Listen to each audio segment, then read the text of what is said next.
2024 లేదా 25లో డిగ్రీ లేదా బీటెక్ చదివారా? సాఫ్ట్‌వేర్ జాబ్ కోసం ఎదురు చూస్తున్నారా? అయితే కోడ్ జ్ఞాన్ 100 డేస్ కోర్సులో చేరండి, జాబ్ సాధించండి.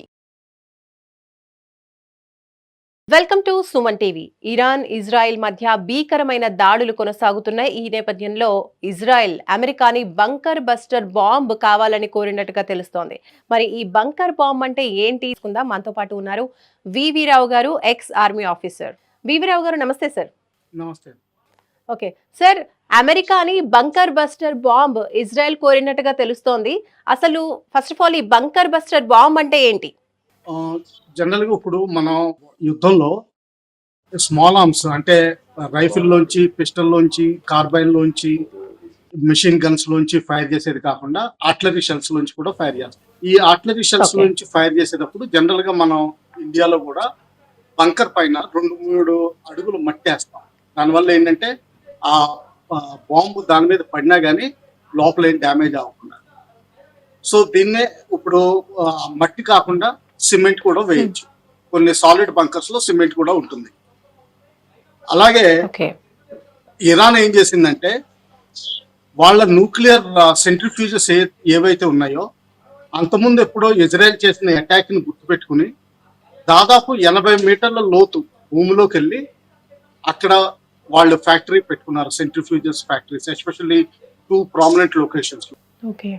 వాటిని డిస్ట్రాయ్ చేయగలిగే కెపాసిటీ ప్రస్తుతానికి ఇజ్రాయెల్ లేదు. ఎందుకంటే ఇజ్రాయెల్ ఫైర్ చేసే మిసైల్స్ కానీ, రాకెట్స్ కానీ, వేరే బాంబులు కానీ 80 మీటర్ల లోతు వెళ్ళి డిస్ట్రక్షన్ చేయగలిగే కెపాసిటీ లేదు వాటి. కేవలం ఇది ప్రపంచంలో ఇద్దరి దగ్గరే ఉంది ఈ టెక్నాలజీ. ఒకటి అమెరికా, ఒకటి రష్యా. అమెరికాలోది GBU-57 అంటారు. ఇది దాదాపు 14 టన్స్ బరువు ఉంటుందండి, కొంచెం తక్కువగా 14 టన్స్ ఉంటుంది బరువు. అంటే ఏంటంటే దాన్ని ఫైర్ డెలివరీ మెకానిజం కూడా 13 టన్నులు ఎత్తగలిగే సామర్థ్యం ఉండాలి. ఇది అమెరికాలో కేవలం B2 bomber, strategic stealth bomber ఒకటి ఉంది. అది కేవలం 2 ఎట్ ఏ టైం 2 మాత్రమే క్యారీ చేయగలదు. దీనిలో ఈ బాంబు మెకానిజం ఎలా ఉంటుందంటే మనం బోర్వెల్ తవ్వుతున్నప్పుడు కింద స్టార్టింగ్ లో పెద్ద హార్డ్ అండ్ టిప్ ఉంటుంది. ఆ టిప్ లాంటిది ఈ బాంబులో కూడా అమర్స్తారు. దానివల్ల ఏంటంటే వెనకాల ఎక్స్ప్లోజన్ అయినప్పుడు ఎక్కువ లోపలికి వెళ్ళేది. ఆ లోపలికి వెళ్ళిన తర్వాత మళ్ళా సెకండ్ స్టేజ్ లో ఇంకో ఎక్స్ప్లోజన్ అవుతుంది. దానివల్ల ఇంకా మళ్ళా లోపలికి వెళ్తుంది. దాని తర్వాత కావాలంటే మళ్ళా థర్డ్ ఎక్స్ప్లోజన్ కూడా పెట్టే విధానం ఉంటుంది. ఆ థర్డ్ ఎక్స్ప్లోజన్ పెట్టినప్పుడు ఇంకా బాగా డెప్త్ వెళ్తుంది. ఈ టెక్నాలజీ ప్రస్తుతానికి ఇజ్రాయెల్ దగ్గర లేదు. అంటే నార్మల్ కొన్ని బంకర్స్ ని పెనిట్రేట్ చేయగలిగే వీళ్ళ దగ్గర బాంబ్స్ ఉన్నాయి, కానీ ఇంత డీప్ గా అంటే 85 మీటర్స్ అంటే దాదాపు మీకు 250 అడుగులు పైన వెళ్ళాల్సి ఉంటుంది. అందుకే కేవలం G57 బాంబ్స్ కి ఆ టెక్నాలజీ ఉంది. అంటే ఏంటంటే దీనివల్ల ఒక ఇంప్లికేషన్ కూడా ఉంది. ఇజ్రాయెల్ ఫైర్ చేయలేదు. దీనికి అమెరికన్ స్టెల్త్ బాంబర్స్ కావాలి, అమెరికన్ పైలట్స్ కావాల్సి ఉంటుంది, అమెరికన్ బాంబ్స్ కావాల్సి ఉంటుంది.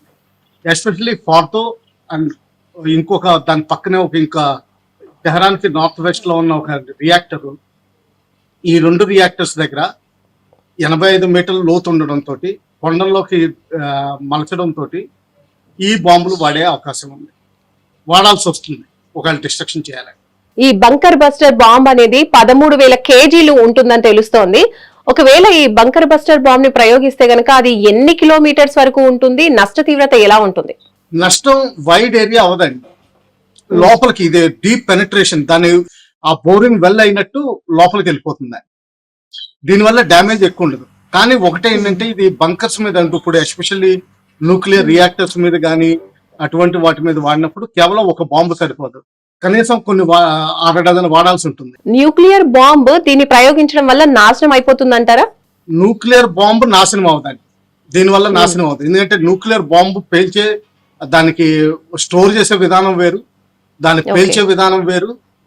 దానికి మామూలు ఇగ్నిషన్ వల్ల అది పేలదు, కాలినా కానీ అది డ్యామేజ్ అవ్వదు. కేవలం సెంట్రిఫ్యూజెస్ ఏదైతే యురేనియం రిఫైన్ చేసి కనీసం 60-70% రిఫైనరీ ప్రాసెస్ తీసుకొస్తుందో అది మాత్రం డ్యామేజ్ అవుతాయి. అండ్ ఈ బంకర్ బస్టర్ బాంబ్ ని అసలు ఎలా ప్రయోగిస్తారు? మామూలుగా మిసైల్ లా కూడా వాడచ్చు, కానీ అప్పుడు రేంజ్ ఎక్కువ ఉండదండి. ఎందుకంటే దీని హెవీ వెయిట్ వల్ల రేంజ్ ఎక్కువ రాదు. అందుకని జనరల్ గా విమానాలకి వింగ్స్ కింద మామూలు బిగించి ఆ విమానాలు పంపిస్తారు. అది ఇందులో కూడా కొంచెం ప్రెసిషన్ స్ట్రైకింగ్ ఉంటుంది, కానీ ఏంటంటే ఇది జనరల్ గా అంత హోమ్ చేసే అవకాశం ఉండదు. అందుకని చెప్పి విమానాలు డైరెక్ట్ గా టార్గెట్ మీదకి వెళ్ళి అక్కడి నుంచి ఎత్తులో ఫైర్ చేస్తారు.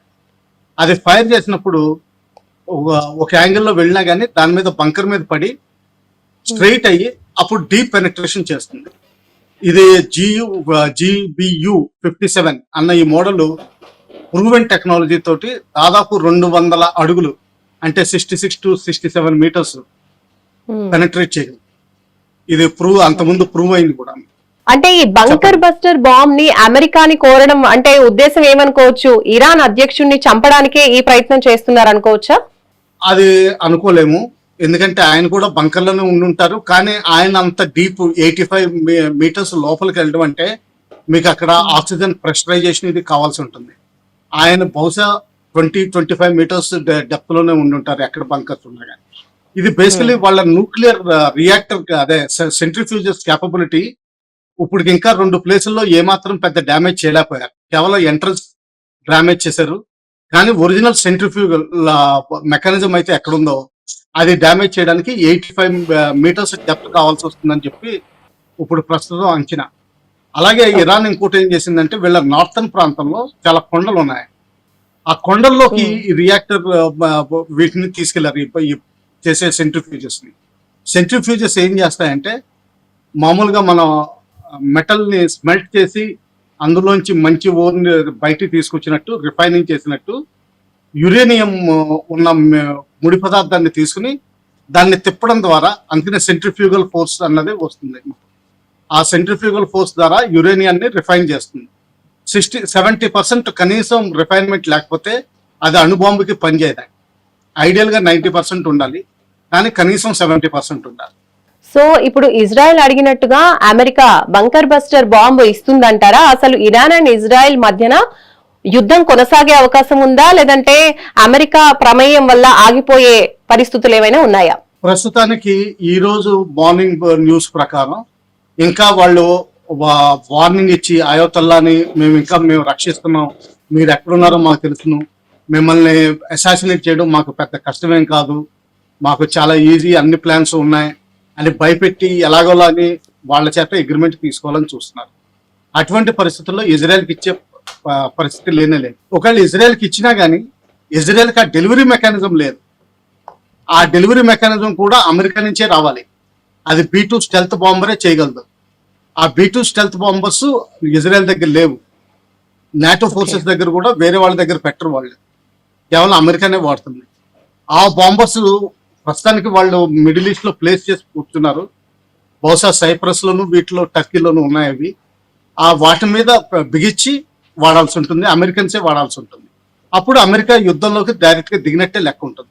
సో ఇప్పుడు ఇరాన్ అండ్ ఇజ్రాయెల్ మధ్య యుద్ధం ఇంకా కొనసాగే అవకాశాలే ఉన్నాయంటారా?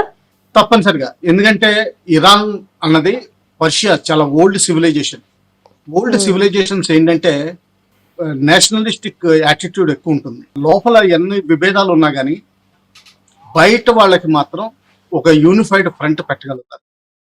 ఇప్పుడు ఇరాన్ కూడా కేవలం పర్షియన్స్, ప్యూర్ పర్షియన్స్ కేవలం 55%, 45% షియాస్ అయినా కానీ వేరు నైబరింగ్ దేశాలతోటి కల్చరల్ అండ్ మిగతా సోషల్ లింక్స్ ఉన్నవాళ్ళు, అంటే బెలూచిస్తాన్ తోటి లింక్ ఉన్న వాళ్ళు ఉన్నారు, అజర్బైజాన్ తోటి లింక్ ఉన్న వాళ్ళు ఉన్నారు, తుర్క్మెనిస్తాన్ తోటి లింక్ ఉన్న వాళ్ళు ఉన్నారు, అలాగే సదర్న్ లో ఇరాక్ తోటి లింక్ ఉన్న వాళ్ళు ఉన్నారు.